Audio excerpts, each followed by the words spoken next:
খানাকুলের সাবলসিংহপুর এলাকা থেকে উদ্ধার হওয়া পচা গলা মৃতদেহকে ঘিরে তীব্র রহস্য ঘনীভূত হচ্ছে এলাকায়।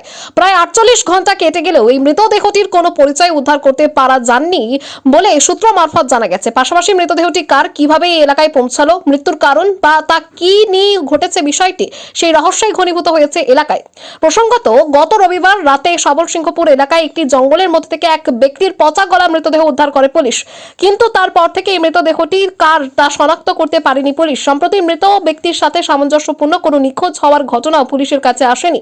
ফলত সব মিলিয়ে বিষয়টি নিয়ে তদন্তে নেমে কার্যত দিশেহারা হয়ে পড়েছে তদন্তকারী অফিসাররা। পাশাপাশি এই নিয়ে এলাকাতেও ব্যাপক শোরগোল পড়ে গিয়েছে। সাবলসিংহপুরের মতো প্রান্তিক এলাকায় কিভাবে এই মৃতদেহটি এলো, কারা নিয়ে এলো তা নিয়ে জোর চর্চা শুরু হয়েছে এলাকায়, কেননা স্থানীয় মানুষরাও মৃতদেহটি শনাক্ত করতে পারেনি।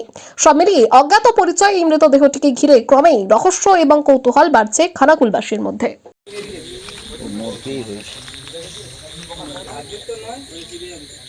দাও, ইয়ে লাইটটা দেখো, ভালো চলবে। দাও দাও দাও, তো ফুলবে, ভোরে হলে ফুলবে। আজকের না, আজকের না, ভোরের দিকে হবে, বন্ধ থেকে নাহলে তো ইয়ে হয়ে যেত।